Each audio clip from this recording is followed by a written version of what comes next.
Good morning. I'm Stephen Romo in for Joe Fryer. Hey, everybody. Thank you so much for being here. I am Savannah Sellers. Right now on Morning News Now, Title 42 lifted. It's the end of an era at the border. The first group of migrants passing through just 90 minutes after the pandemic policy officially came to an end. This morning, there are concerns that tens of thousands more people aren't far behind. The Biden administration says they're ready. Their plan already facing setbacks in court. I want to be very clear. Our borders are not open. People who cross our border unlawfully and without a legal basis to remain will be promptly processed and removed. We have teams embedded in Texas, California, and Washington to show you what's happening on the ground and the political firestorm that's swirling as thousands wait at the border. Chokehold charges. The man seen putting Jordan Neely in a deadly stranglehold on a New York subway, now expected to be criminally charged in his death. The new information we are learning this morning about the investigation and the possible punishment he could face. Troubling trend as the U.S. ends the COVID public health emergency. A new warning this morning about a rise in the number of people being diagnosed with a different condition. The life-altering impact it's having on many women and how it could be tied to the pandemic. And guiding light. May is foster care month, and with many children in need of a full-time home, there are plenty of ways you can help, even if you don't have the means to foster. The impact you can have just by lending a helping hand. Last headline is it's Friday. It is Friday. This Don't week underscore felt like that three one. for some reason. Yeah, So much wow. news, a lot going on. Happy you're with us. We all made it to the end of the week together. We begin this morning at the southern border, where migrants are now facing uncertainty and a new set of immigration laws hours after the expiration of that Title 42. Yeah, just massive long lines of migrants have been building along the border for days now, people waiting in difficult conditions. Under the Trump-era policy of Title 42, migrants who tried to enter the country during the pandemic were turned away. And after Title 42 ended at midnight, border officials loaded with more people who made it into the U.S., put them in vans to take them to processing centers, and then locked down the border. Many of the migrants don't know what lies ahead, and they are facing some tougher immigration policies, but they're still just desperate to get out of their countries. I'm desperate. I just want one opportunity to get into the U.S. and explain my situation. I can't go back to Peru. Well, border officials are expecting to see an influx of migrants trying to cross the border in the coming days. Homeland Security Secretary Alejandro Mayorkas issued this statement last night saying, quote, "The border is not open. People who do not use available lawful pathways to enter the U.S. now face tougher consequences." We want to begin our coverage this morning with NBC News reporter Bree Jackson in El Paso, Texas. Bree, good morning to you. So what are you seeing there today, now just a handful of hours after the expiration of Title 42? Good morning, Stephen. Well, so far it's been a quiet morning here in El Paso, at least where we're standing. So as you can see behind me, there's the border fence between El Paso, Texas and Mexico. We have seen some law enforcement agents coming through here in their vehicles. We haven't seen any migrants coming through Gate 40 yet, but we do know that they have seen an increase in this community over the past several months. They've seen thousands of migrants coming in, and the mayor of El Paso tells me that they've been preparing for this day for months. They knew it was coming. He calls it preparing for the unknown, because there's a lot of uncertainty here. They're uncertain of how many migrants will come into their community. They're uncertain how they'll be able to handle the influx, but they know that it is going to happen. So this community is one of many border communities that are preparing for what's headed their way. El Paso, along with Brownsville and several other cities here in Texas, have already declared a state of emergency even before Title 42 was lifted. And Bree, as you mentioned, we've been talking about Title 42 for such a long time now. And now that it's expired, the U.S. isn't just allowing all migrants into the country. Something called Title 8 will now kick in. Explain to us that, and what will the timeline be for people who are processed under that? Yeah, so Stephen, now that Title 42 is ended, it goes to Title 8, and that's an immigration law that applies where migrants can apply to enter the U.S. in several different ways. But the key here, it also does carry penalties for those who make an unlawful entry. So immigration officials estimate that under Title 8, the processing time for migrants will be at least an hour. Under Title 42, we're told that it was closer to 30 minutes. And here's who's allowed in under Title 8. Now, up to 100,000 people from Guatemala, El Salvador, and Honduras will be allowed in. They will have to have family here in the U.S., and they must apply online. Now, also, 30,000 per month will be allowed from Venezuela, as well as Haiti, Nicaragua, and Cuba. They'll have to come by air and have a sponsor, but that's one of the key differences between Title 42 and now Title 8, which is now being enforced. All right, Bree Jackson, thanks so much. Cities and towns along the border are facing an uncertain future this morning as they brace for that possible influx of people. Our coverage of this continues now with NBC News correspondent Guad Venegas and a closer look at how San Diego is preparing. San Diego bracing for a historic rush of migrants. U.S. Customs and Border Protection conducting a readiness exercise at the San Isidro Port of Entry. Attention. Briefly shutting down operations and preparing for things to get even busier. Crowds of migrants have arrived at the border wall, waiting out the hours before the end of Title 42.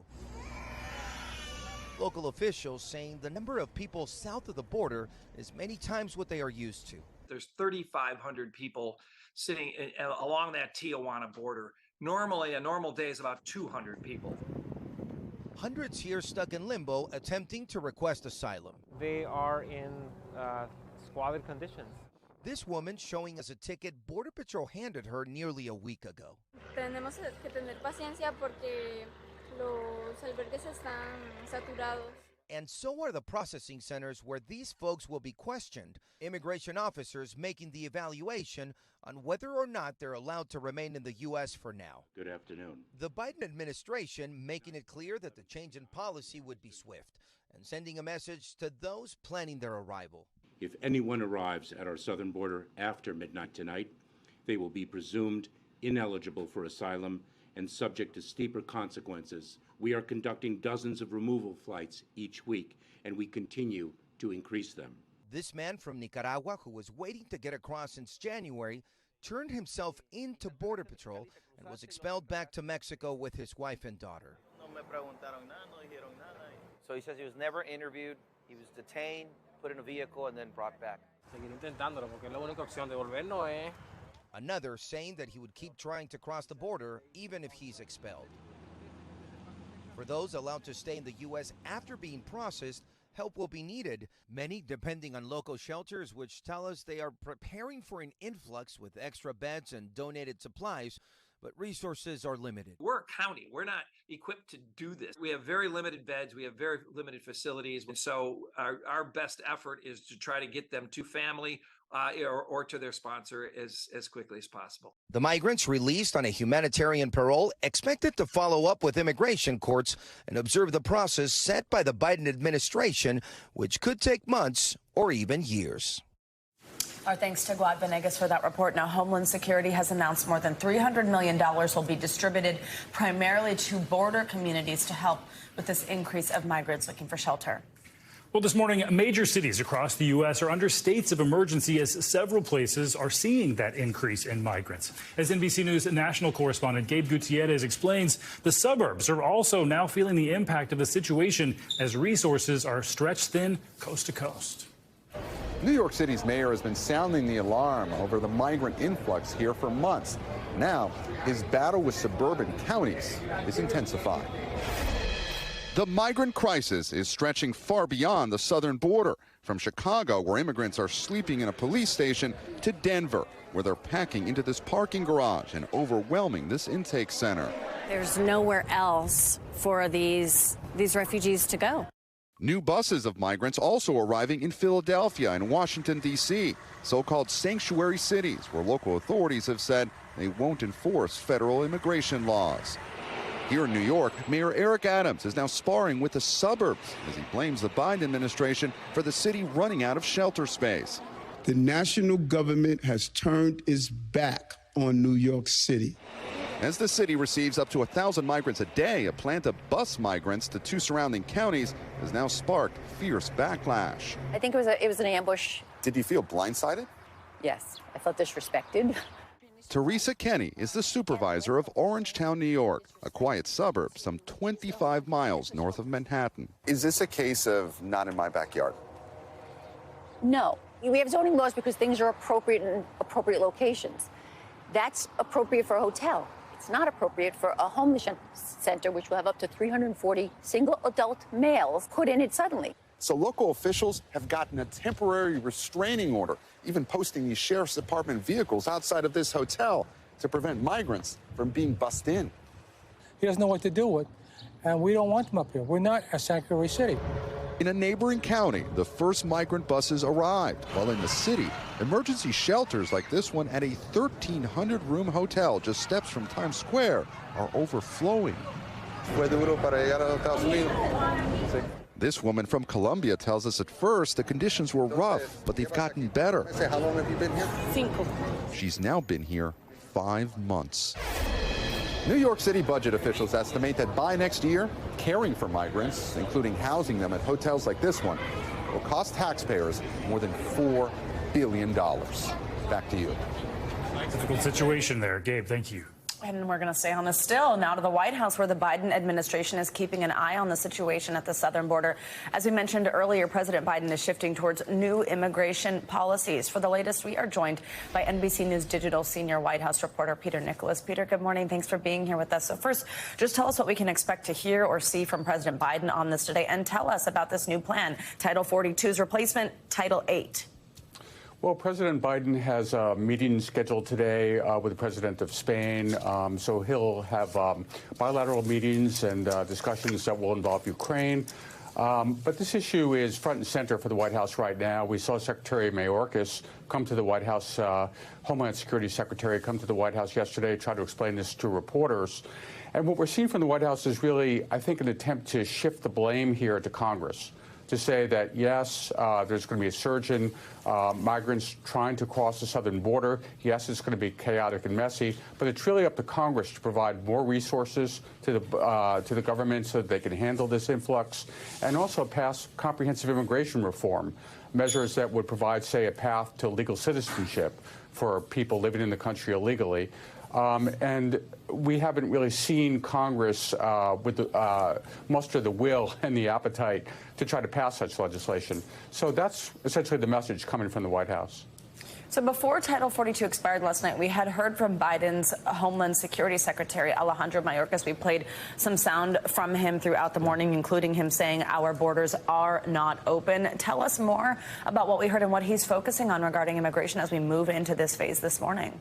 Well, he's trying to deter people from coming across the border. He understands that there are 10,000, 11,000 people trying to cross every day. I mean, this is well beyond the capacity of the U.S. government to respond to. So he is trying to send out a strong, clear message that people should not attempt to cross the border at this point, that they're now that Title 8 is in place, Title 42 has expired. They're subject to criminal penalties. There's a 5-year ban on reentry if they try to cross the border illegally. So he's trying to use deterrence, sticks rather than carrots, to encourage people not to come and maybe relieve some of the strain and the pressure on U.S. border agents who are just dealing with an untenable situation. Let you go, Peter. Before I let you go, I do also want to just switch gears here and ask you, while I've got you, about the debt ceiling fight going on in Washington, the drama around it. President Biden was supposed to meet with congressional leaders today, but that's been postponed, according to sources. What can you tell us? I mean, the U.S. is looking to avoid this potentially crippling default next month. We have not really seen any progress. Now a meeting being delayed. What do we know? Well, what we know is President Biden had said there was going to be a meeting with congressional leaders from both parties today. That meeting has been postponed. The message from the White House is that there are private talks happening at the staff level, so talks haven't completely broken down. But there was a meeting Tuesday, and there was a lot of buildup to it, and there was a lot of anticipation, and really nothing happened. The ball was not advanced, and we only have about 2-3 weeks before the debt ceiling, before we may enter into default unless Congress can lift the debt ceiling. President Biden next week is scheduled to go to Japan and Australia, so he may be out of pocket. So it's clock is ticking. Peter, thank you so much. We appreciate you joining us. We will have more coverage from the border, as we were discussing just a moment ago, of course, throughout the morning and coming up in our next hour. Thanks, Peter. Thank you. And meanwhile, new this morning, the 24-year-old man accused of putting 30-year-old Jordan Neely in a deadly chokehold on a New York City subway last week is expected to turn himself in to authorities today. According to the Manhattan DA's office, Daniel Penny will be charged with second-degree manslaughter. Here's NBC News correspondent Stephanie Gosk with more. 10 days after the death of Jordan Neely was captured on video, the Manhattan DA taking action against the man who put him in a chokehold. Writing in a statement, "We can confirm that Daniel Penny will be arrested on a charge of manslaughter in the second degree. The manslaughter charge carrying a sentence of up to 15 years. Penny, a Marine veteran, put Neely in a chokehold for at least several minutes in an effort to subdue him. One witness says Neely, a homeless subway performer and Michael Jackson impersonator, had been screaming at passengers, saying he was hungry and ready to die when Penny acted. Lawyers for Penny have said he and other passengers on the train were aggressively threatened by Neely. Overnight releasing a statement saying Penny risked his own life and safety for the good of his fellow passengers, adding, "We are confident that once all the facts and circumstances surrounding this tragic incident are brought to bear, Mr. Penny will be fully absolved of any wrongdoing." At the time of the incident, Penny was questioned by police and released. But the next day, the medical examiner ruled Neely's death a homicide as a result from compression to his neck, sparking outrage and protests throughout the city. While some are calling Penny's actions vigilantism, others point to the issues of homelessness and mental illness in New York City. Jordan Neely did not deserve to die. And all of us must work together to do more for our brothers and sisters struggling with serious mental illness. Neely, who police say was arrested more than 40 times, was known to be struggling with mental illness since his mother's murder in 2007. Hospitalization is a tactic, it's not a plan. Jordan had been in the hospital. Yeah. If you place someone in a hospital, when they're released with no continuum of care, it doesn't really help. Today's anticipated arrest potentially easing tensions in a conflicted city. And our thanks to Stephanie Gosk for that report. Next week, Mayor Adams plans to bring together leaders of homeless outreach services for a summit on improving outcomes for people with serious mental illness. The goal to develop an action plan to get those in crisis the help they need. Jordan Neely, meanwhile, will be laid to rest next week. His family plans to hold a press conference later today. All right, now time for a check of your morning News Now weather. And we are so lucky to have Michelle Grossman with us on this Friday with all the details. Hi, Michelle. Good morning. Hi there, guys. So good to see you, and happy Friday. Unfortunately, we are tracking some severe weather. We've been tracking it for days. We're going to continue to track this weather over the next several days. It's all due to a big storm in the middle of the country. You kind of see this swirl here, seeing lots of lightning with this. We've been watching this for hours, seeing some heavy rain, too. That's where we're seeing those brighter colors, the reds, the oranges, the yellows. Also seeing some cold air on the backside of this, seeing some snow in some spots. So this is a big system bringing the chance for severe storms today. Could see some large hail, some really gusty winds, even a few tornadoes and heavy rainfall. That's going to be the theme over the next several days. And that's going to prompt some flood watches. So that's what we have in place here. Even some flash flood warnings. These will pop in and out. That's where we're seeing flooding happening now, or it is imminent. This is what it looks like today. Kind of tells you the whole story, right? It's a busy day. We're looking at the chance for severe storms in the northern plains. We're looking at the chance for severe storms in portions of the southern plains, also looking at that flood risk. We're looking at sunny and warm conditions in the Pacific Northwest. So an early heat wave, temperatures well above normal. That's on that coast. Then on the East Coast, we're looking at a really warm day. Temperatures soaring into the mid to upper 80s. And then kind of sandwiched in between, we're looking at that wet weather. And that's into the Ohio Valley, down into the Tennessee Valley, also portions of the Southeast. So flood watches are in place for 12 million people. We're looking at the chance for rainfall rates of 2 to 3 inches per hour. And get this, we could see 6 to 12 inches of rain over the next several days. And that's why we're concerned for creeks, streams, and also rivers flooding. We're concerned about flash flooding as well. So you want to heed any warnings out there. This is what it looks like in terms of your rainfall totals. Once again, where you see those brighter colors, especially the orange, especially the red, that's where we're looking at the heaviest rain falling in parts of Texas, southwestern Texas, locally 6 to 12 inches of rain. It's all due to this big system that's kind of been lingering. It's going to linger over the next several days. It's going to move off to the north, also to the east, bringing those numerous storms to the plains and also the southeast, bringing heavy rain and flash flooding to portions of the southern plains. Same story for tomorrow. We're going to bring the Midwest into the chance for severe storms, more downpours across the southern plains, lots of rain on your Saturday and then Sunday, Mother's Day. Unfortunately, we're looking at some brunches indoors, so more storms soaking much of Texas. And we're looking at beneficial rain, but it's going to come pretty fast. And we have some really dry ground, so we could see those the water kind of running off.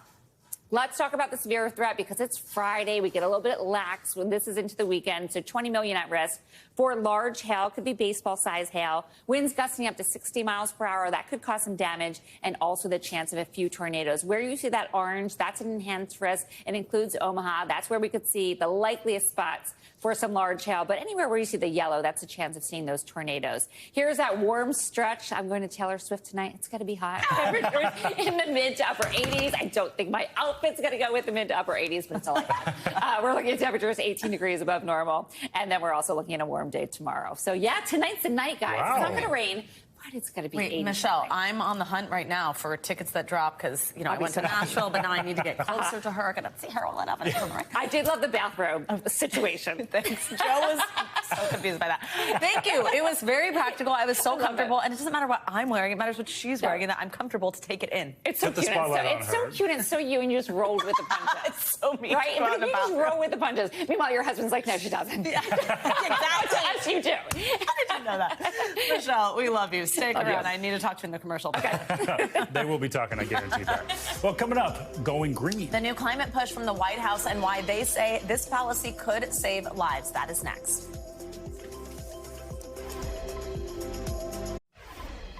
All right, we're back now with that big climate change initiative announced by the White House. That's right. The Biden administration is planning tough new emissions caps for coal and gas-powered utility operators.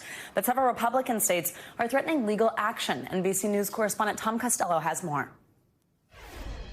If implemented, these new EPA standards would force fossil fuel power companies to make deep cuts in greenhouse gas emissions, the equivalent of taking 137 million cars off the road each year, half the cars in the states. The EPA predicts 300,000 fewer asthma attacks and 1,300 fewer pollution-related deaths.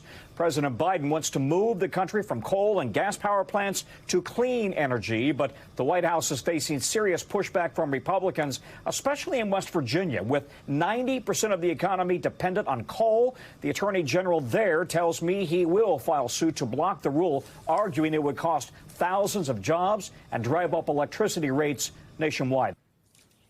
All right, Tom, thank you so much. All right, time now for some international headlines as some rival factions in the Sudan each agree to help protect civilians. That's right. Claudio Lavanga joins us now with that and other international headlines. Hi, Claudio. Good morning. Savannah, Stephen, good morning. Yes, after days of talks, the two factions at war in Sudan have finally agreed to at least protect civilians and allow humanitarian aid to resume, even though they did not agree to a ceasefire. Now, the signed declaration also mentions the restoration of essential services. A U.S. State Department statement said the parties will focus on an effective short-term ceasefire of up to 10 days. And Norway has taken over the Arctic Council's presidency from Russia, as questions about how Ukraine's invasion could impair their abilities to protect the polar region. The Arctic Council gives a voice to the indigenous people of the Arctic region and is a key forum that addresses climate change and other environmental challenges of the region. Experts say it will be complicated without Russia's cooperation, as they are the biggest Arctic nation.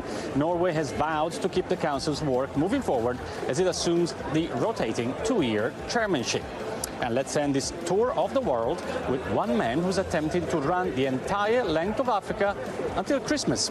26-year-old Russell Cook plans to cross 16 countries on foot without taking a single rest day. That is more than 15,000 kilometers. Now, the British runner, who also goes by the name of the hardest geezer, is documenting his journey on social media. He hopes the physically demanding challenge will help him set a record as well as raise money for good causes, both the running charity and water aid. Back to you guys. Wow. The What an hardest accomplishment. geezer. Yeah, interesting. All right, Claudio, thank you. Thank you. Coming up, a new warning about a familiar fungus. Yeah, what you need to know about a new highly contagious version of ringworm and why it's so hard to stop it from spreading. That's next.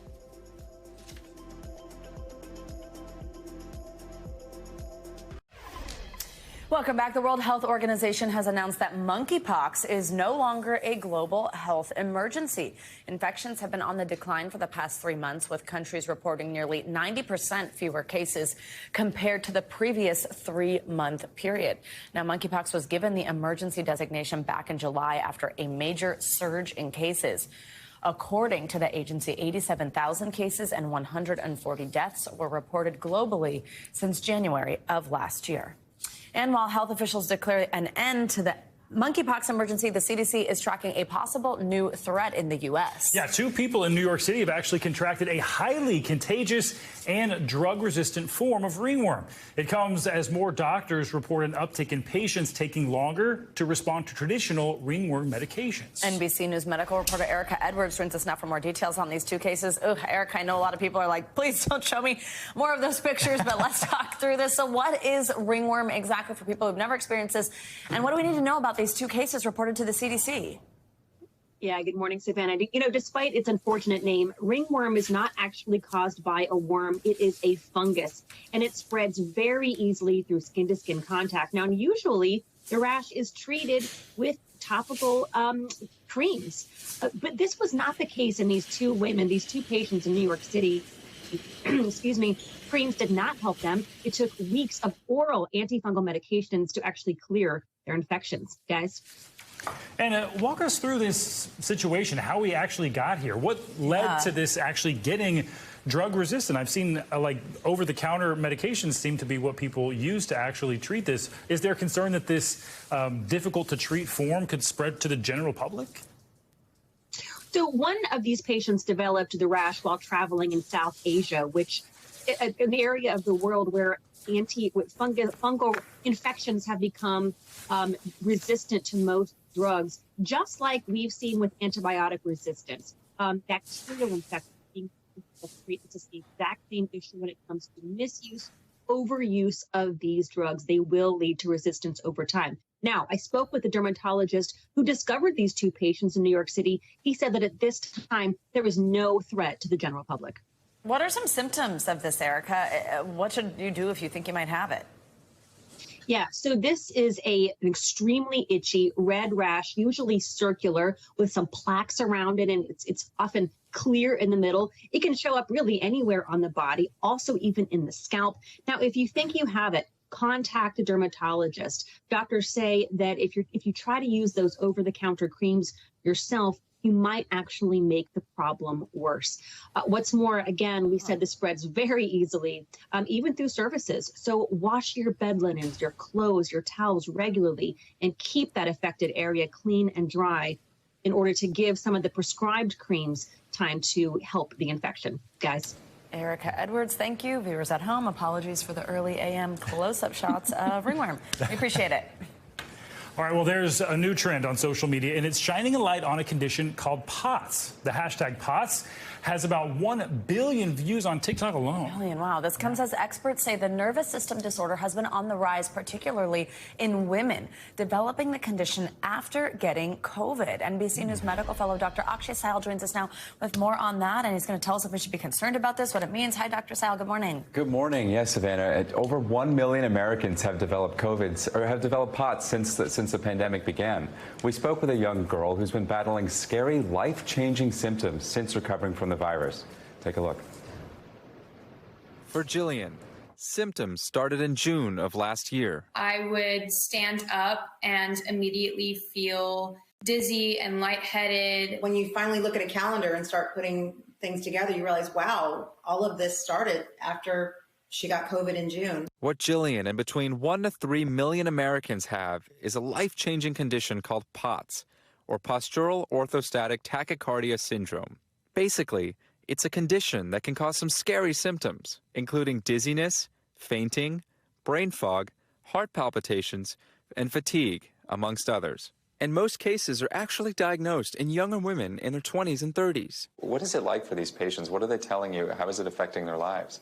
It affects their life in a very significant way. So if you think about it, if you're tired all day long, if you cannot stand up for a long time or walk around for a long time, unfortunately they stop working or they have to probably go part-time from full-time. Their life is significantly affected by diseases. Dr. Tae Chung directs the POTS Center at Johns Hopkins University and is a world-renowned expert in the field. Many of the patients who come to him struggle for years to get an explanation for their symptoms. Just having a diagnosis is incredibly powerful. Until they get diagnosed with POTS, their symptoms are often dismissed by many healthcare providers, and they're very frustrated. For Jillian, POTS symptoms made performing in marching band that much harder as she couldn't stand for a long time without feeling dizzy or lightheaded. Her case is not unusual. Scientists are saying there's been a rise in POTS since the pandemic, as the coronavirus is believed to play a role. Data shows that up to 14% of COVID survivors can develop the condition. More than just about a year waiting list before COVID pandemic.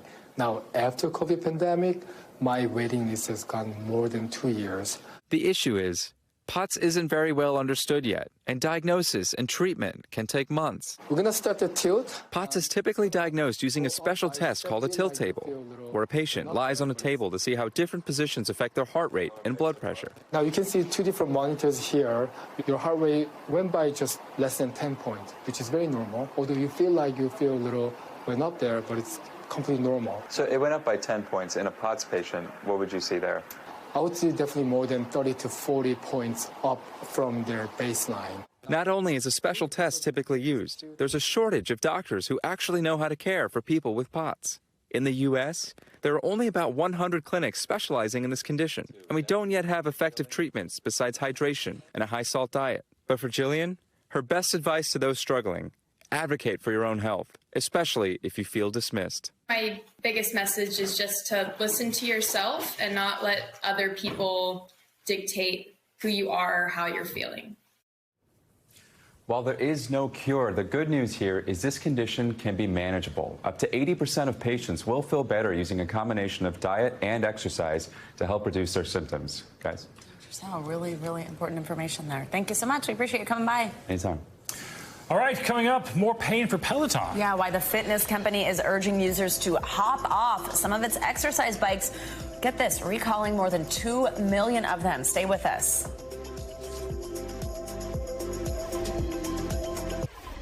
We are back this morning with an important recall. Over 2 million Peloton exercise bikes. And this is because of safety concerns surrounding the seat post. NBC News correspondent Blaine Alexander has the details. Well, they're the popular workout bikes that made their way into so many homes during the pandemic. Now, many of those Peloton bikes are being recalled. The company says that it can be fixed by just swapping out a piece, but it's raising questions about what this means for the brand itself. We are betting on ourselves this year. It's one of the country's most popular home workout brands. Now Peloton is telling riders to pump the brakes, issuing a voluntary recall of its original bike, sold in the U.S. between January 2018 and May 2023. The issue? The seat post, which the company says can break unexpectedly during use. Of the more than 2.1 million bikes sold during that 5-year span, Peloton says it's received 35 reports of the posts breaking, with 13 reports of injuries, including a wrist fracture, lacerations, and bruises. The way that I hit the ground kind of landed on my wrist and pushed into my shoulder. Daniel Rush says he was doing a cool-down ride when the seat suddenly gave way. There was no sign on the bike that something was wrong. It was just 1 minute you're sitting on the bike, next minute you're sitting on the floor. If people have one of these bikes, what should they do? Stop using it right away. You don't want this to happen to you. If you have a recalled bike like this one, Peloton says it's an easy fix. They'll mail you another part free of charge, and you can replace it yourself.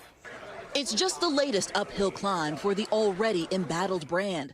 Peloton stock dropped nearly 9% Thursday with news of the recall, its fourth in 3 years. In 2021, the company recalled its popular tread machine after a 6-year-old child was pulled underneath and died.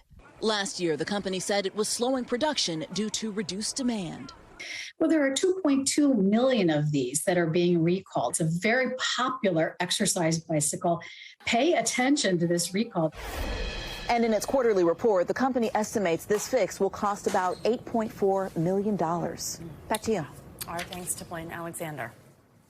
All right, now to a warning about a potential danger for drivers and for passengers. Newer, brighter headlights that actually may make it harder to see. NBC News Now anchor Vicki Nguyen has the details on the high-tech solution that might be coming down the road. I couldn't see anything. Ashanti Collins was driving at night in May of 2021 when she says blinding lights from an oncoming car caused her to crash. I woke up on the side of the road in my car. She was airlifted to a hospital to treat a broken arm and dislocated wrist. Social media is filled with videos of blinding headlights. I can't even see. I'm like literally getting blinded from the guy's headlights behind me. The light does look much brighter. Scientist John Bolo says older headlights use halogen bulbs, which have a softer orange color, but newer ones are bluish white. I'm going to look at the warm light just to kind of get a sense. Okay, yeah, it's bright. Let me see what the LED light does. Oh, this one for sure. Much, much brighter. It hurts my eyes, and actually, I'm still seeing the spots from it. Why is it that they appear brighter? Well, our eyes are more sensitive to blue light.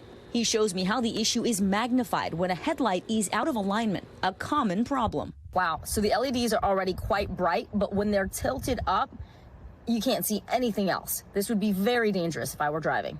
An NBC News analysis found only 10 states require annual inspections for proper headlight alignment. Automakers say they have a solution: adaptive headlight technology. What did these lights do? Well, instead of thinking of a static light like a low beam and a high beam, think of it as a projector. And it's not blinding other people. And it's not blinding other people. I saw firsthand how adaptive headlights work. Wow, I can see everything. This experience of driving at night is completely different and so much better. I feel like a safer driver. They even highlight my lane without affecting other drivers. Okay, so this so car now he got in front of me. And notice how it's got a shadow on him now. Yeah. Oh, interesting. The technology has been in use in Europe for a decade, and automakers say they hope to have it on U.S. vehicles within 5 years. Do you think this technology is life-saving? Absolutely. Wow, and our thanks to Vicki Nguyen for that story. While the U.S. waits for that headlight alignment technology, experts say drivers should get an alignment check done by a mechanic. And if you're in a state that doesn't require those checks, all you have to do is ask for it. Really good information that it could actually save lives. So let's get to some money news now. And it seems like the search for a new Twitter CEO has come to an end. Yes, NBC's Bertha Coombs joins us with that and other money news. Good morning, Bertha. Hey, good morning, guys. Yeah, Elon Musk says that he has hired a new Twitter CEO. In a tweet late last night, Musk says she will be starting in about 6 weeks. He will become executive chair and chief technology officer overseeing product and system operations. Now, the Wall Street Journal and others are reporting that NBC Universal ad executive Linda Yaccarino is in talks for the position. NBC Universal, of course, is the parent company of CNBC and this network, and has reached out to Yaccarino for comment. A company spokesperson says that she's currently rehearsing for NBC's upfront presentation to advertisers on Monday, so she's pretty busy. Meantime, another company that Elon Musk is CEO of currently, Tesla, raising prices for all vehicles except the Model 3. The company raising the price for all versions of the Model S and X by $1,000, while the Model Y is going up by $250. This is actually the second price increase for those cars in the past month. Why aren't they raising it for the Model 3? Because they already raised the price on that earlier this month. This follows a series of price cuts that we saw a while back to drum up demand. Looks like it's working. Meantime, Tinder is updating its community guidelines in a bid to keep the dating app safe and respectful, it says. It will automatically remove social handles from user bios and discourage them from posting private conversations with their matches on other platforms. Tinder says it's not a place where users should be looking to gain followers on their social channels. You can still share your Instagram profiles with matches using Tinder's Instagram integration. You know, somehow this seems like they just want to keep you on Tinder and not on other the same That's a great thing. point. Wouldn't the idea be you take Right? it into other Right. facets of your life? Keep the I whole don't know. relationship on Tinder. Interesting. I don't know. All right. Bertha, thank you. Well, now to this story. Artificial intelligence is going to revolutionize our lives in ways we just can't imagine. That is no secret by now. From how we search to how we do our jobs, even the way we recycle. NBC News technology correspondent Jake Ward has more on that. At this recycling center in Boulder, Colorado, a blur of hands separates plastic, glass, and paper into over a dozen categories. It is hard, grueling, tedious work to sort out all those materials. And that, along with the cost of recycling, not to mention our consumption and carelessness, means only 69 million of the 292 million tons of waste we throw away each year is recycled, sold, and reused. And Suzanne Jones, whose nonprofit runs this place, says staffing it is hard. These aren't jobs that people are clamoring for. Now, automation and artificial intelligence are part of the process. A good human sorter is still better than a robot. Pretty tried and true. However, yeah. Robots don't need lunch breaks, they don't call in sick, and they don't need to go on vacation. And they can work a double shift. This one, made by Colorado-based AMP Robotics, uses machine vision and a vacuum grabber to pick out what it can. And according to CEO Matanya Horowitz, the lease costs roughly the same as 1 or 2 workers' annual salary. We identify hundreds of different, sort of specific types of things, but we're always teaching it new things. And as the AI learns at this company lab how to tell pieces of plastic from sheets of paper, it also learns how to grab them. In the future, it'll go for the flat spots and get better and better over time. Would it be the case that if you smash this thing up a million different ways, it will eventually learn all million possibilities? Well, even better, it learns to generalize. In addition to the million, it'll learn the 1,000,001 that it's never seen. And the AI can learn the exact chemical composition of each item, allowing it to not only fingerprint which company it came from, but also sort the stuff so exactly recyclers can guarantee customers a purer form of recycled plastic or paper, not one that's mixed up with materials humans might miss. When you total up the value of all the stuff that we put up in the garbage, you end up with these colossal figures, hundreds of billions of dollars of commodities that right now the world doesn't have access to because the sorting problem is too hard. This is the river of refuse that flows from us each day. But if AI makes it possible to see its contents more clearly, it could become a pool of materials we never throw away. Jake Ward, NBC News, Boulder, Colorado. All right, coming up as we celebrate the mothers and mother figures in our lives, there are hundreds of thousands of children in need of care. Yeah, how you can help provide a steady foundation for these kids who need it most. That's coming up next.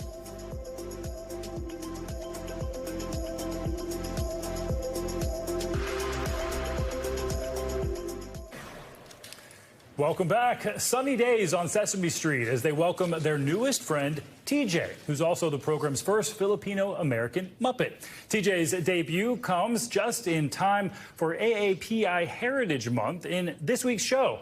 TJ, along with actor Kal Penn, Grover, and fellow Korean-American Muppet Ji Young, spoke about their confidence. The character is voiced by Yinin Shintu and was created by animator Bobby Pontius and puppeteer Louis Mitchell. Pontius says he modeled TJ on his lifelong friends' children. Oh. That's very cool. Did you grow up on Sesame Street? I did, yes, me too. absolutely. But it's just Love so neat every time that they add a character that just helps with representation. Absolutely. With how many kids do grow up with it, right. How important that is. So many of us. Awesome. All right, well, May is National Foster Care Month, and according to the Department of Health and Human Services, there are nearly 400,000 children and teens currently in foster care. And while many people are unable to provide homes for those children, there are still plenty of ways to help and build a community. Let's bring in Susan Ramirez for more. She is the CEO of National Angels, an organization that focuses on providing care for foster children. Susan, good morning. What incredible work you are doing, and we appreciate you joining us. Talk us through what support for foster children looks like. If you're not just able to provide that home, how can people create bonds with kids in foster care and help provide for them in some way? Yeah, so we have a saying that not everyone is called to foster and not everyone is called to adopt, but everyone can play a role and make a difference in a child's life. And that is what our organization is set out to do. We know that children spell love, T-I-M-E.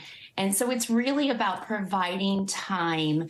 And in our organization, we call it radical support, which looks like walking alongside children to understand the color of their eyes, the passions of their heart, their dreams, their desires, and ensuring that every single child has the opportunity to reach their fullest potential.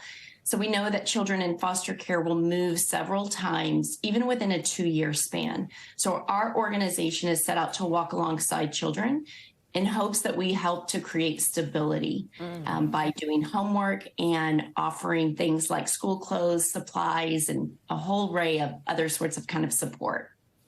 So important and so many ways to help. If you could talk to us a bit more about why those relationships, those mentorships are so important, and bigger picture, what are some of the biggest challenges that foster children have to face? Yeah, so in addition to them moving, the majority of our homeless population, our prison population, our human traffic population, if we go upstream and look, what we know is that the majority of them come from foster care. And so every time a child moves, they're about 6 months behind from an educational standpoint. And that's why 50% of children who grow up in care will not graduate from high school. And 97% of them will not earn a college degree, even though in most states they have a full ride scholarship. So there are a lot of odds stacked against children and families who are caring for kids and are experiencing foster care. So our organization is set out to change that.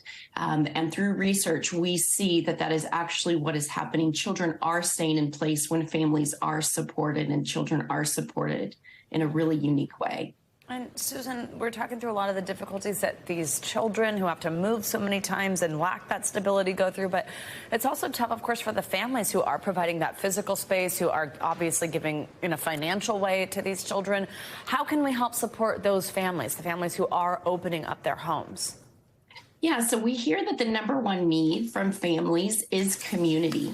I was a foster mom. I know how isolating it can be when caring for a child that comes from really hard places. And so community is a huge support for families to not feel alone. And simple things like, I'm going to bring a meal to you. I'm going to go and sit in court with you. I can help clean the house, fold laundry, rock a baby, babysit. So again, not everybody's called to foster, not everybody's called to adopt, but everyone can play a role and make a difference in a child and in a family's life. Susan Ramirez, really, really cool stuff. What an inspiring conversation to have, especially as we head into Mother's Day weekend. We really appreciate your time and the work that you're doing. Thank you. Well, that's going to do it for this hour of Morning News Now. But the news continues right now. Don't go anywhere.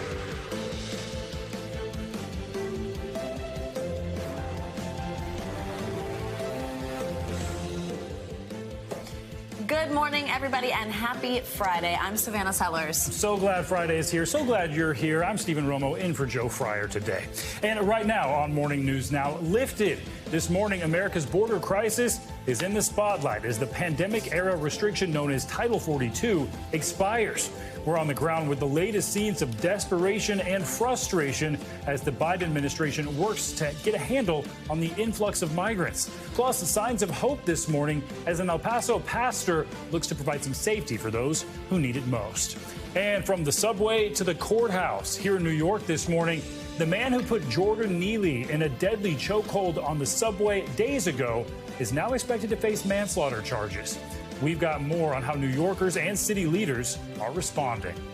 And a major policy shift from the FDA, now easing its ban on blood donations from gay and bisexual men, the new reasoning behind the agency's reversal of a decades-old approach.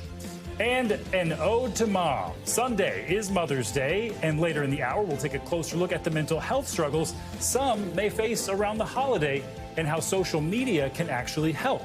I'd love to hear about social media being helpful for I know, a change. right? We do a lot of stories about the dangers here, so sometimes that's good too. Yeah, absolutely. And we do begin this hour, though, with the latest on the COVID-era immigration policy known as Title 42, which is coming to an end. The policy expired last night at midnight. Now the U.S. is bracing for an influx of migrants looking to cross the southern border. Well, Title 42 is now being replaced by what's called Title 8. That's the U.S. law that dealt with immigration prior to the pandemic. Well, as all of this unfolds, migrants are waiting for their opportunity to enter the country. In fact, more than 11,000 people were apprehended on Tuesday and Wednesday this week. That is more than the 10,000 that Homeland Security officials had predicted are going to be trying to cross the border each day.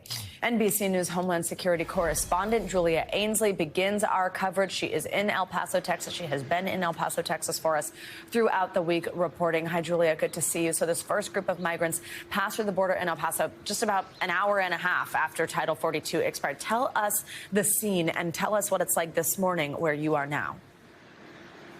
Well, I can tell you, Savannah, it's not that chaotic. I'm right outside a shelter in downtown El Paso. This is Sacred Heart Church. Really has been the epicenter. I've seen many more migrants here. In fact, I saw more migrants here in December. You can see some are here sleeping on the streets overnight. This is often because the shelters are overcrowded or because Border Patrol had to release some migrants onto the street. It also could be that these migrants came in and simply didn't get detected by Border Patrol. We've seen that happen in the past, too. But I think what's important for people to realize here is that, yes, there are 60 to 65,000 migrants waiting in northern Mexico to get into the United States, but they're not all coming at once. We're probably going to see the numbers rise over the next few days, and it's over the next few days when Border Patrol and these shelters get overcrowded that we'll see more migrants coming out onto the streets. But it's not 65,000 migrants rushing the U.S. border at once. This is a policy change, but there are other policies that are going into place at the same time. Lots going on around me here. A lot of policies are going into place at the same time.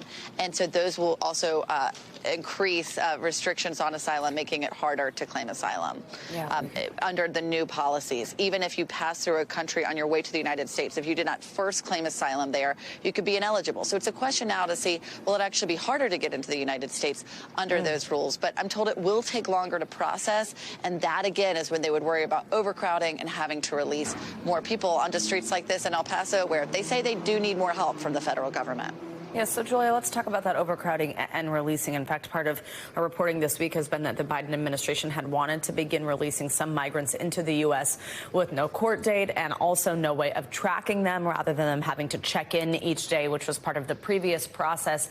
Again, that was all due to this concern of overcrowding. Well, that's now, we're hearing, on hold because of a judge blocking it.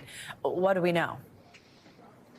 Yeah, that's right. A federal judge in Florida has placed a temporary restraining order on that memo that Border Patrol Chief Raul Ortiz sent out to men and women in CBP on Wednesday. They are now saying that it is on hold for 14 days and that they cannot do, as he said in the memo, which is to release some migrants who have been carefully vetted without court dates, telling them to report to an ICE office and only giving them court dates and telling them that they don't need to be tracked. In other words, not putting them on this program called Alternatives to Detention, where they have to check in. They've put a hold on that, saying you cannot release migrants in that way. But again, that takes away a tool that Border Patrol had to alleviate some of the overcrowding. Julia Ainsley, we appreciate your reporting. It has been fantastic all week, and we will keep talking to you from El Paso, Texas. Thank you so much. Well, the Biden administration has received criticism from both sides of the aisle over its handling of Title 42. A little earlier this morning, Homeland Security Secretary Alejandro Mayorkas sat down with Today anchor Savannah Guthrie defending the administration's immigration policies. Let's listen. let us not sugarcoat this. Then already you have a record number of crossings exceeding your own internal estimates. You have severely overcrowded detention facilities already. The president himself acknowledged this week it's going to be chaotic for a while. That's his word, not mine. My question to you is why? You have had 2 years to prepare for this. Why do we have this chaos and confusion at the border? Savannah, the answer is very, very clear. We are operating within the constraints of a broken immigration system. There is unanimous agreement about that fact. Our system has been broken for more than 2 decades. It was last reformed in the 1990s. So that is the first point. The second point is we have not received from Congress the resources that we need and that we requested. You've announced a new policy this week that allows some highly vetted migrants to be released into this country, but with no court date and no way to track them. Now, late yesterday, a federal judge struck that down. What now, then? What do you do about this overcrowding? So we consider that ruling to be very harmful.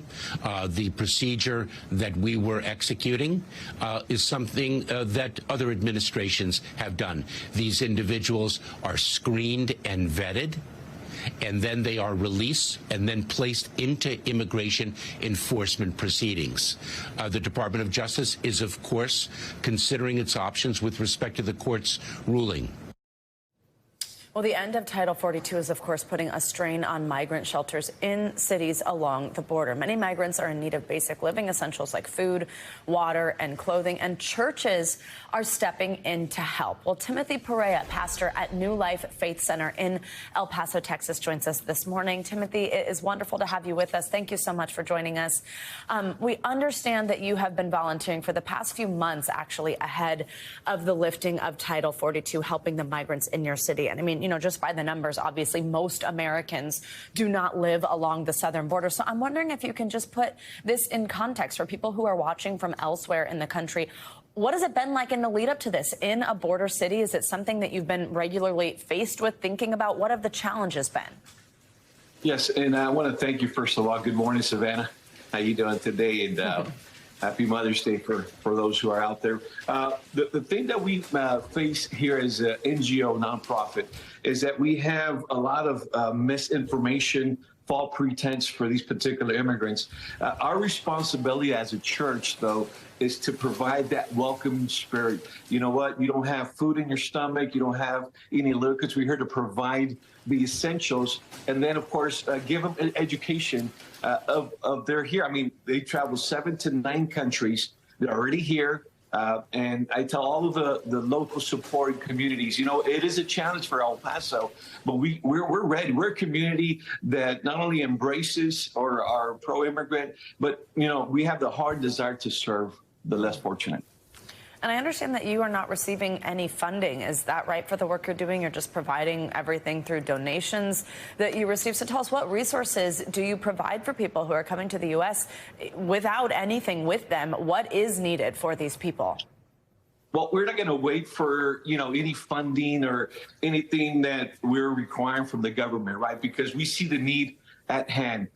So basically, we're coming out and we're saying, you know what? Welcome to our community. You're already here in the U.S. of A. And many of these people, and when I say people, I don't mean it, you know, in disregard. The community is seeking for a better life. So we provide them a meal, a hot meal. We got different local NGOs like Keeper's Kitchen. We have El Buen Sazon and other churches like Abundant, and we have Cantico Nuevo that are providing these particular resources to our beloved community from Venezuela. So yes, it is a challenge. However, it's a challenge that as a church nonprofit, we can meet and serve this beloved people.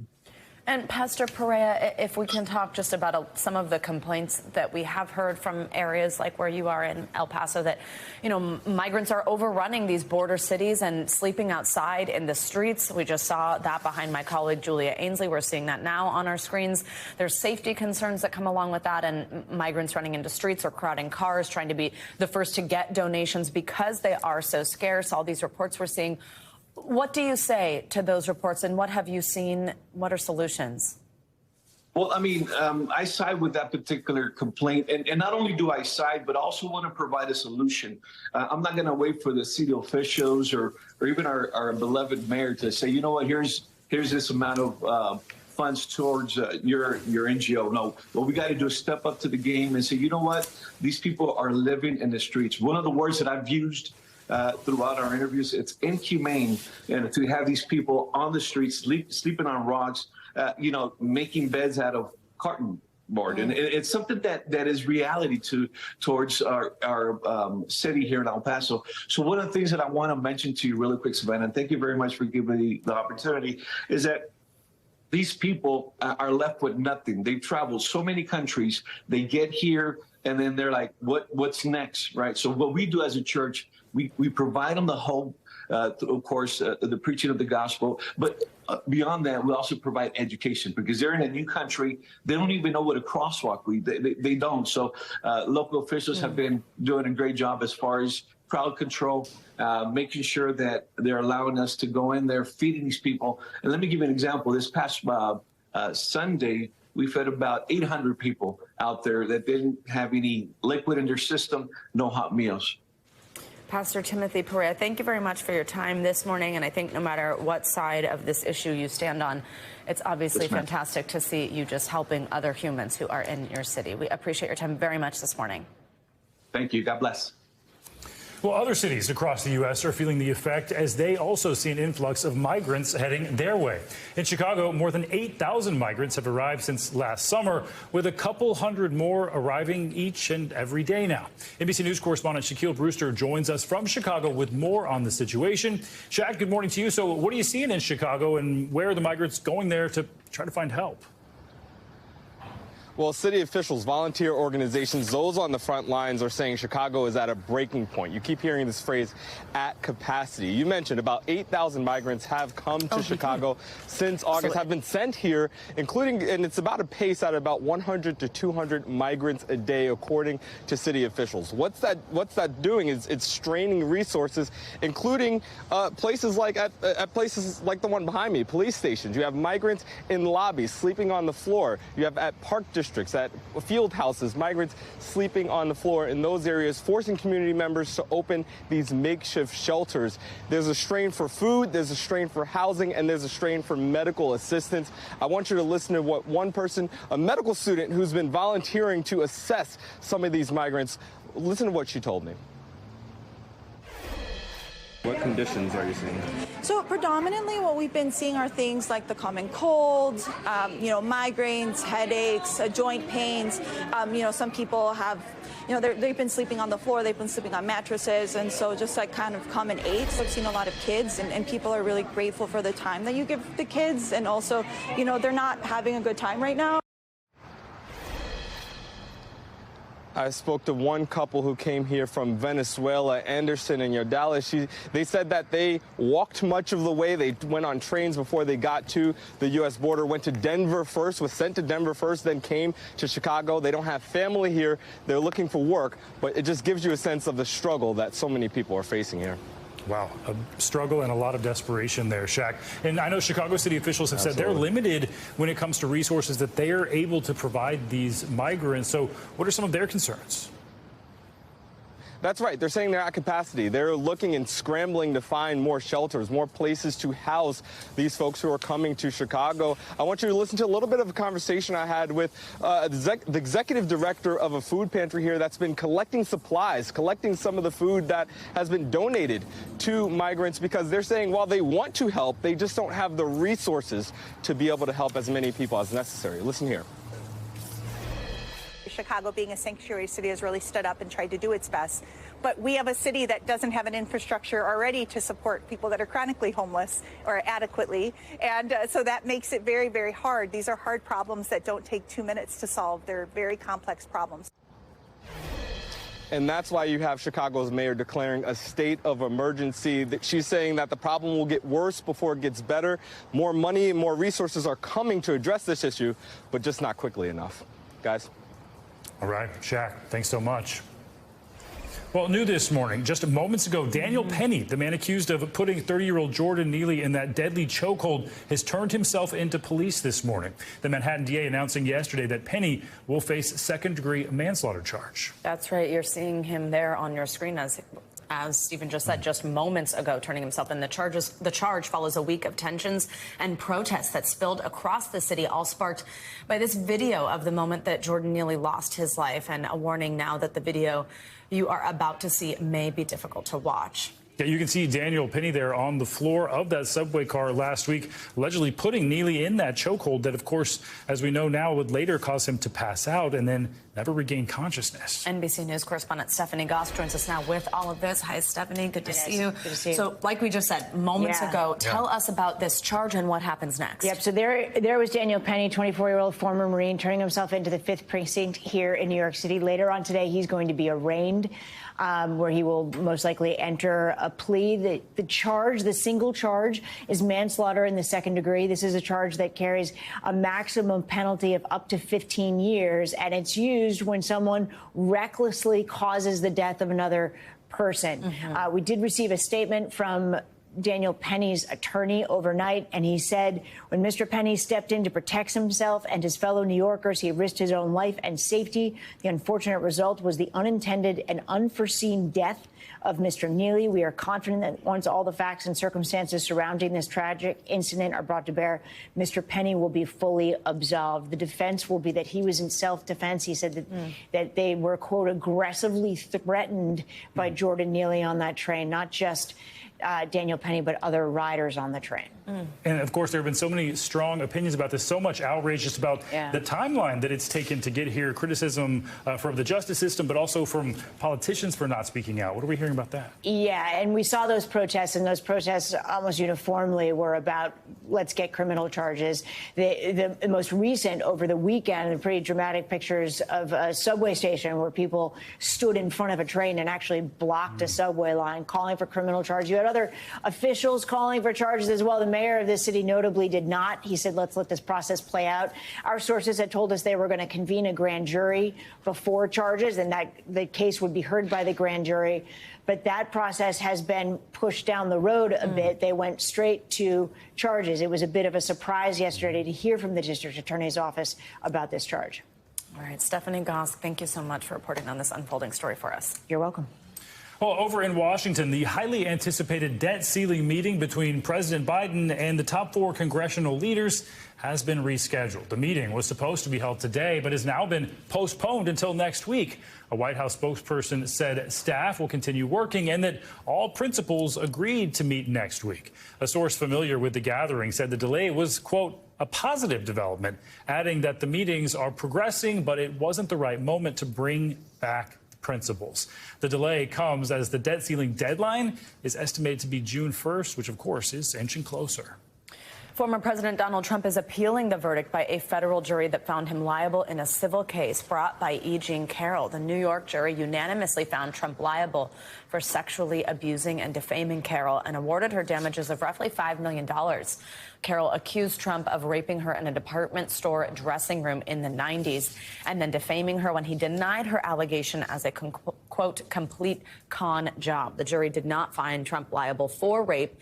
The former president denied knowing Carroll and did not testify in the trial. Well, this morning, the feud between Disney and Florida Governor Ron DeSantis is escalating, with the company's CEO telling investors he's reconsidering how much Disney wants to invest in the state.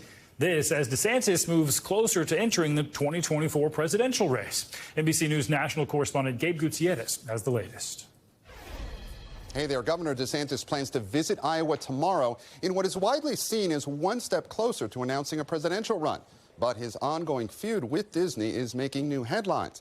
Disney's CEO now suggesting the company's plans to invest billions of dollars in Florida over the next decade could be in jeopardy. As speculation mounts over his potential run for president, Florida's Republican Governor Ron DeSantis is facing even more pushback from Disney. On an earnings call with investors, Disney CEO Bob Iger responding when asked about the company's ongoing fight with the state of Florida. This is about one thing and one thing only, and that's retaliating against us for taking a position about pending legislation. And we believe that in us taking that position, we are merely exercising our right to free speech. While Iger says Disney still plans to invest $17 billion over the next 10 years at Walt Disney World, he pointedly asked this question.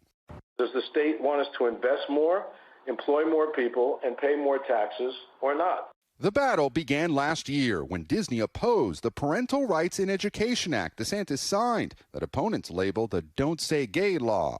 The policy banned teaching about sexual orientation or gender identity in Florida classrooms. DeSantis and Florida legislators are now trying to get rid of Disney's decades-old deal, allowing the company to essentially govern itself. Iger is accusing Florida of unfairly targeting Disney, saying that many of the almost 2,000 other special districts in the state, like those surrounding the Daytona Speedway and the Village's retirement community, have not faced the same scrutiny. DeSantis is not backing down, telling Newsmax last week. Can't have a situation where the legislature has spoken and one company just decides to contract out against the will of the people. At the end of the day, I think that they just have to understand the party is over for them. In conservative Lake County, Florida, some 40 miles from Walt Disney World, many tell us they support their governor. Definitely on DeSantis' side. Go woke, go broke. But other voters doubt whether DeSantis' rhetoric matches his record. Going around the country and now the world saying is that Florida is free, that he's made us more free. He hasn't made us more free. Governor DeSantis also just signed a transportation bill that gives the state authority to inspect Disney's monorail system. So the Disney drama continues, with a happy ending looking increasingly unlikely. Back to you. Messier and messier. All right, Gabe Gutierrez, thank you. All right, now time for a check at your morning News Now forecast. That is right. That means Michelle Grossman is back with us. Hey, Michelle. Hi there, guys. Great to see you. Happy Friday. And unfortunately, we're starting out this weekend wet. We're going to be wet in many, many spots. That's going to be today, tomorrow, and also Sunday. So Mother's Day plans might be a little damp in some spots. Let's talk about what's happening right now. We do have an area of low pressure. You can see that swirl right there. On the backside, we have some really cold air. That's bringing some snow. And we're also looking at a lot of lightning, some really heavy rainfall. That's going to be a concern over in the next few days. I see some clusters here. We had a tornado warning a few hours ago. That's expired, but we're probably going to see some more watches or warnings later on this afternoon. So we do have some flood watches right now. That's where you see the green, and that's because we're expecting anywhere from 6 up to a foot of rain over the next several days, especially in parts of Texas. This is what it looks like for today. Really busy. Let's start on the West Coast because we're sunny and warm, an early heat wave, temperatures well above normal, the coastal sections of the Pacific Northwest into Northern California. That's today, tomorrow, into the later part of the weekend. Severe storms in the northern plains. The plains were going to be wet. The southern plains, same story. You could see some strong storms and could see some flooding. That would be today throughout the weekend as well. But look at all the chances for rain. That includes portions of the Midwest, the Ohio Valley, into the southeast along the Gulf Coast states. We're dry in the southeast, but we're northeast, and mid-Atlantic, but it's going to be warm, well above normal for this time of year. Temperatures into the mid to upper 80s, so feeling summer-like there. We're going to hold on to those temperatures, the record highs into the northwest, but we're going to bring down the temperatures a bit as we go throughout Saturday in the northeast. But look at all this rain once again. So it's a wet start. We're going to see that sandwiched in the middle on Saturday with lots of rain, flood risk down to portions of the southern plains, and looking at showers in the mid-Atlantic and also the northeast. Let's take a look at Mother's Day. I know it's a big day for many, and we have plans. We want to be outside, maybe dining outdoors, while we're looking at temperatures warm, but we're looking at a lot of rain in some spots. So DeQueen, who even knew that was a spot, but I love it. DeQueen, Arkansas. I'm going to call my mom that on Sunday. It's got to be wet. My mom's going to be like, huh? 12 million at risk for a flood watch through Saturday. We're looking at green here, and that's where we're going to see the chance for a foot of rain in some spots. Wow. Like that's usually my mouth wants to say snow. Right. When I say foot, rain. But rain. Yeah. Jeez, man. That was what was funny, it? DeQueen. DeQueen. That's Isn't that funny? I love Take that. a video like when she enters the room saying it and send us the reaction. And she is the queen. Oh, Let's be of honest. course. She'll be so confused. Michelle, thank you. Happy Mother's Day to you Thank and you. to your mom and Bye, to all guys. the moms. Hi, Mom. Yeah. Love ya. Coming up on Morning News Now, it's a solemn commencement weekend at the University of Idaho after those brutal student murders. Yeah, but the school community is determined to honor the victims at the same time during this graduation. We'll explain coming up.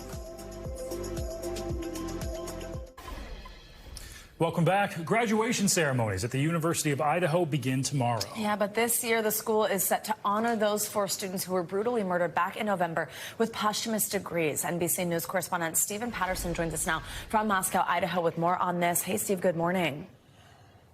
Guys, good morning. As you can imagine, it has been such a tough year on campus, especially for those dealing with anxiety and trauma. Well, this weekend, the university is planning on holding a healing moment by honoring those achievements of the students who lost their lives.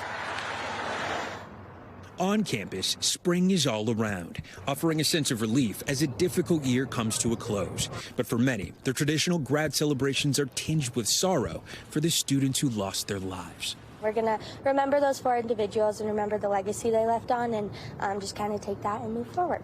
The university is awarding posthumous degrees and certificates to Kayla Gonzalez, Maddie Mogan, Ethan Chapin, and Xana Kernodle, along with another student who lost their life in a car accident. A family friend of Xana's father, Jeff, telling NBC News that Jeff feels honored and hopes the posthumous diploma will inspire other youths to continue their education. They worked hard. They studied hard. They deserve to have that work recognized and honored and remembered for sure. A healing garden and memorial is also being planned. Chapin's parents writing, the University of Idaho continues to amaze us with its unwavering support. The Chapins created a unique scholarship program in his honor, selling tulip bulbs called Ethan Smile to raise money for others. Ethan, he's a one of a kind. Ethan's fraternity also raising more than $125,000 for scholarships. The other families establishing similar foundations. The murders on November 13th shocked the community and brought national attention to the shared residence on King Road. And this is what the house looks like now. The fence line around the property, the windows boarded up after it was given to the university with plans for it to be demolished. Meanwhile, the case against accused killer Brian Kohberger is moving closer to trial. A preliminary hearing is scheduled to start June 26th. Kohberger was arrested on December 30th at his family home in Pennsylvania. Police department search warrant, come to the door. Kohberger, who has pleaded not guilty, recently hiring a defense attorney certified to defend death penalty cases. The crimes of an accused killer now set to play out in court as students prepare to take their next big steps in life. A walk across the stage, side by side, with the memories of their fallen classmates. Oh, Steve, it's just heartbreaking to hear from any of those parents like Ethan's there in your story. Do we know if any of these families are going to actually attend the commencement?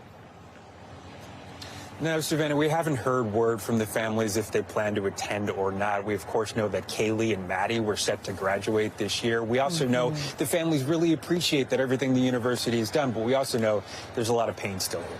Definitely. Savannah. All right, Steve Patterson, thank you so much. Turning now to international headlines, a top U.S. official has accused South Africa of providing arms to Russia. Claudio Lubanga is back with us from Rome with that and more. Hey, Claudio. Savannah, Stephen, good morning. Yes, the U.S. ambassador to South Africa has accused the South African government of delivering weapons and ammunition to Russia despite its professed neutrality over the invasion of Ukraine. Now, Ambassador Ruben Brigitte says that a Russian ship was loaded in Cape Town last December. The South African office says they are disappointed by the claims and say no evidence has been provided to support them. In the past, the U.S. has also expressed concerns about South Africa's participation in military exercises with Russia and China. These drills were later addressed by South African authorities, who called them routine exercises. And let's move to Mexico, where a new tool to help record missing people's information will be launched. Officials say the registry is set to gather information from multiple sources, hoping it will help current and future investigative cases. Last year, the official list of people who've gone missing surpassed 100,000, and the number keeps rising. The creation of such a database has been required since 2017, but has been stalled up to last October after a judge called for lack of information during a missing person case. The database is set to launch on May 29th. And let's end in Switzerland, where a village has been ordered to evacuate after scientists said a rock slide could be imminent. The threat of the mountain has loomed for centuries, but geological engineers started to closely monitor the situation since 2017. And in recent years, they have seen greater movement than ever before. Now, scientists say they cannot fully predict what's going to happen, telling residents the danger is only temporary and to prepare for weeks or even months away from their homes, guys. Wow. Scary stuff. All right, Definitely. Claudio, thanks so much. Thank you. All right, and now to a major change by the FDA for their guidelines on blood donations. The government agency easing its ban on donations from gay and bisexual men. These restrictive policies date back to the 1980s and the HIV and AIDS epidemic. Well, the FDA says it will now be taking a more individualized approach to this. Yeah, let's bring in NBC News senior medical correspondent Dr. John Torres for more on this. So, Doc, remind us of those old policies, which were quite dated in so many ways, and what's the change here? And that's one of the reasons the policies are changing, because of the criticism behind the old policies and how they were stigmatizing a certain population. Going back to the 1980s, the AIDS epidemic, at the time, it was thought, okay, the only ones we have to worry about are men who are having sex with men. And so let's go ahead and restrict them for a lifetime from donating bloods. You know, fast forward to 2015, and they said, well, it doesn't need to be a lifetime. Let's just make it a year. 2020, they said, let's just make it 3 months. But then started looking at the data going, you know, it's possible that we are stigmatizing this portion of society without a need to, because science is showing that it's not just them that have HIV and AIDS, it also is the heterosexual population. Right. So we need to go across the board and start looking at everybody, treating everybody equally when it comes to blood donations, and saying, let's ask everybody the same questions. Dr. John, by the way, I like the ring of Dr. Don, though. Also, That's right. Take it. You'll respond to both. Dr. John, why now? Why reverse these long-standing policies? What was it that was sort of the impetus for this? So there's a few reasons, and yesterday we talked to the FDA, and they said, you know, one is the science has caught up, and the science now, we understand more about HIV and how that virus actually affects the body. We understand more about testing, and we have better tests right now. And on top of that, we have a better understanding of the questions we need to ask, and more specifically, what directed questions can say, you know, somebody needs to wait a few months to donate to make sure that the blood supply is safe. It's important that we have the blood supply, but it's also important that we end up having safe blood supply. Right. There's just such a big need out there. And I know advocacy groups, they've been calling for this change for a long time. Many have celebrated this change, but there's still a bit of criticism here, mostly because people who are taking PrEP medications are still barred. What's the thinking? Exactly. So in addition to the ones who are still having anal sex, they have to be banned for 3 months, regardless of who the anal sex is with. You end up also having to be restricted from donating blood if you're taking antiretroviral therapy, which is if you have HIV and you're trying to suppress that. If you're taking PrEP, which is pre-exposure prophylaxis, or PEP, which is post-exposure prophylaxis,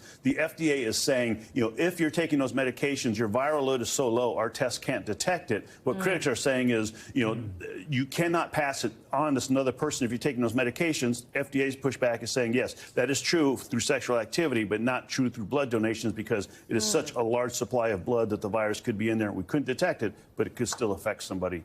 And again, they're trying to keep it safe. They're trying to move forward, and hopefully they'll keep looking at the science and moving forward even more. Yeah, it's been a bit of a balance so far. A lot of people celebrating this, though. All right, Dr. John, thank you. Thank you. Always good to have you. Safe travels back home. Thank you. Well, coming up Sunday is, of course, Mother's Day. Hopefully you know that. It's time to celebrate those who helped raise us, but the holiday can prove pretty stressful for some. Yeah, after the break, how social media can actually help bring a little lightness back to Mother's Day. Stick around.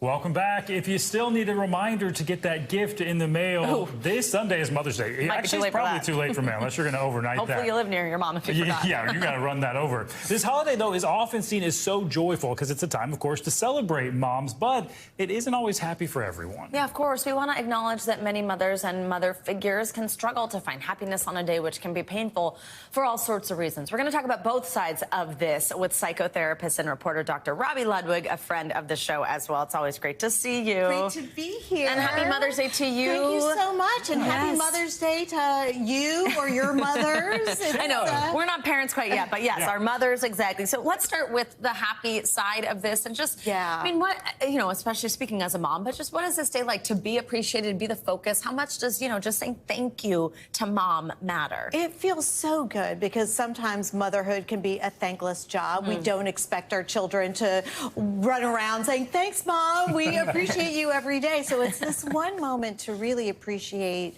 the power of women and motherhood and the importance that they create in their families and in the world. And also, our mothers are really the first and most powerful relationship that we have psychologically, and it often influences the way we experience others. So it is a wonderful time to celebrate women, stepmoms, mothers, people who are new mothers, and just appreciate all the work that they do. Absolutely. By the way, you were seeing just a moment ago, those are the moms of our team, either moms themselves who are on our team or our team members with their moms. Just a minute ago, those pictures on the pink background. So yeah, anyway, it's so much to celebrate with moms. So we do want to talk about sort of the other side of it. It can be a difficult holiday for a lot of people who've lost their moms. I lost my mom in college. There's also people who are struggling with fertility issues, who want to be parents and they can't. How can we support those people who are suffering during this time? Yeah, well, I think the fact that we're even talking about this was never a topic discussed. It was just glorified. And so I think it was really tough for people to see happy photos with mothers if they lost a parent. So we have raised awareness as a culture that Mother's Day can be a very conflicted time. So that in and of itself, recognizing it and helping those who are struggling be seen is tremendously helpful. And then just to reach out to somebody who might be having a tough time, allow that space for grieving. It's not necessarily our job to make somebody feel better. Sometimes just allowing them to state how they're feeling and doing is tremendously powerful. Absolutely. And I think it kind of sounds like we see a lot of those posts on social media now on Mother's Day, Father's Day, anything like this, where it's like, we're thinking of those that this is also tough for. What do you think about that? People posting that. I love that idea because it's really reaching out and saying we recognize that it's not just a happy day, that all those who are struggling and having mixed feelings on Mother's Day, they also are included. We see you, we hear you, we support you, and we want you to support yourself in whatever way that you need to. Maybe a good way for using social media, as we were saying. Dr. Robbie Ludwig, it is always fantastic to see you. Happy Mother's Day again to you. And Stephen, thank you for sharing with us, some of your own of course, yes. journey there with are this plenty day. Of people in the exact same boat. Absolutely. Really helpful. Well, thank you. So good to see you, Doctor. We also want to take this moment to say thank you to our own moms. We got some pictures of our moms. Let's see. Patricia, I think, is coming up first. There she is. Look how cute. Look, there she is with her peacock. We both have that sweater. Love you, Mom. You are just so fantastic, and I'm just so lucky that you are mine. And I hope that you are up, at 5:45 in San Diego watching this, or 11:45 later on. I'm sure she's DVRing us. Yeah. Also, want to say to all the moms out there, wanted to say happy. Your mom, I think you got, There's right? my mom, and there's me. I'm the cute one there. There's my mom, and there's my mother-in-law, Linda. I got another mother figure in my life to say Happy Mother's Day to. That's cute. Well, of course, ours aren't the only two moms who watch the show and regularly text their kids feedback. Let me tell you, every day I'm hearing from mine. Look at all this. Here are some of the Morning News Now team's wonderful moms. I'm sure lots of them are watching right now. And of course, there are more moms who also who work here, who are members of our team, waking up at crazy hours to put this show together while balancing things like homework, soccer games, family time, all that kind of stuff. So happy Mother's Day to all of them and all the mothers watching at home along with us. We're so thankful for you. I'm also so thankful for my mother-in-law. We both just got married recently, so it's like having a second mom, It's like, you hear the nightmare stories about mother-in-laws. Yeah, I know, exactly. So love you too, Kathy. Thank you so much for everything all you moms do. Yeah. Well, coming up now, a rare bit of good news at the grocery store this morning. Yeah, food prices are actually dropping ahead of the all-important Memorial Day weekend, where you can find the best deals to kick off summer the right way. This is Morning News Now.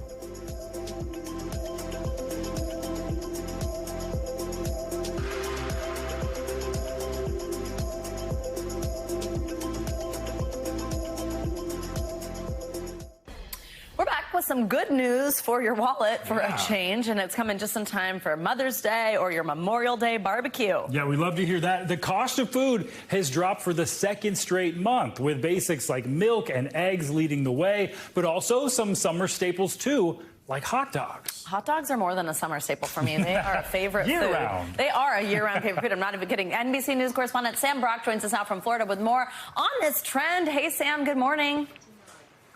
Savannah, Stephen, good morning. For the record, my wife, her favorite food is hot dogs. So you're in good company right there. Look, we're at a situation right now where so many families have had a real rough go of it at the grocery store the last couple of years. But now, for the first time in recent memory, the last couple of months, in March and April, month to month, the average price of groceries, guys, has come down with the holidays coming up. Now, I'm at a Winn-Dixie in Plantation, Florida.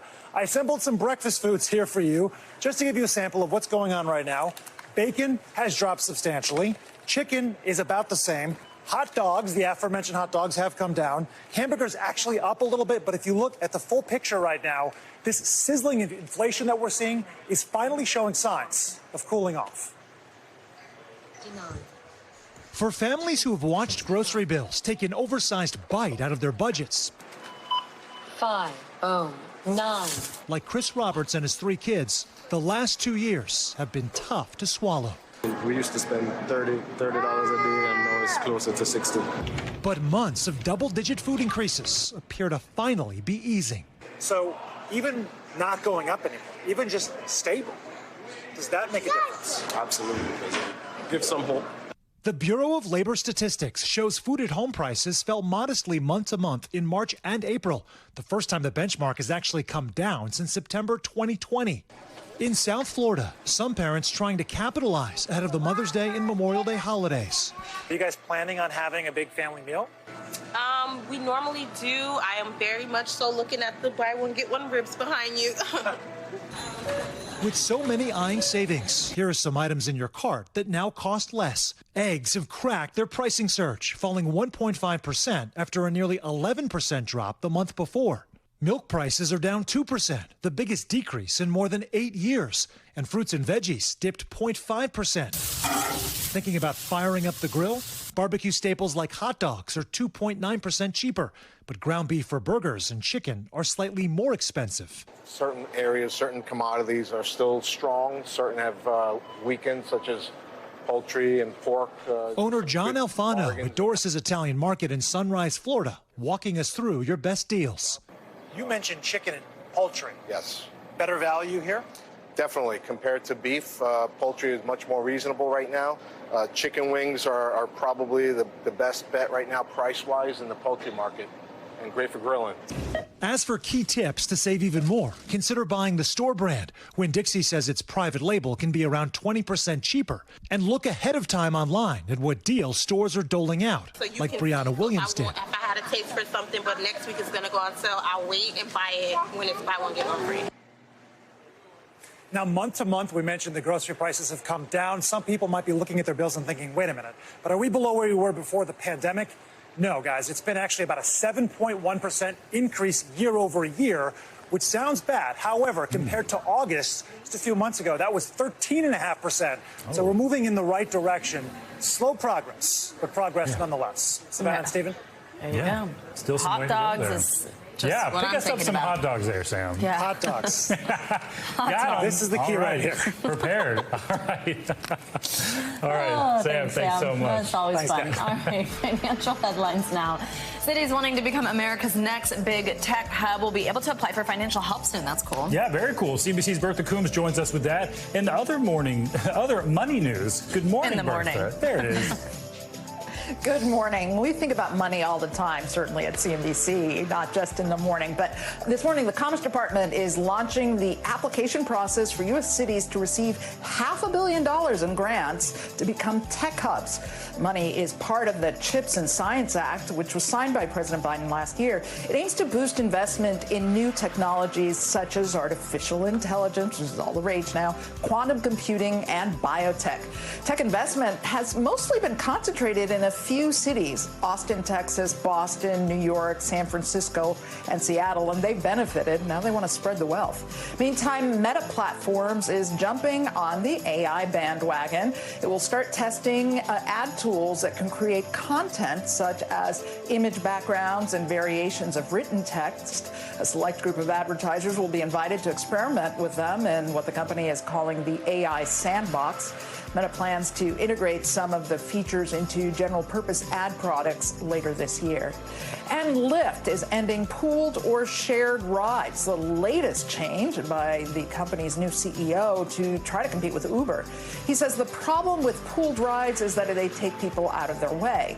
Lyft was the first to launch shared rides back in 2014. Uber followed with Uber Pool.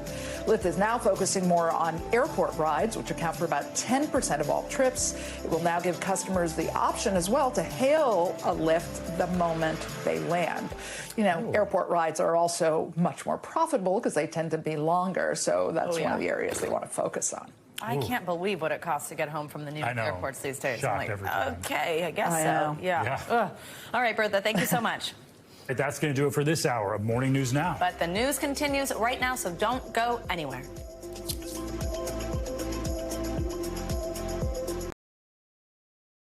Thanks for watching our YouTube channel. Follow today's top stories and breaking news by downloading the NBC News app.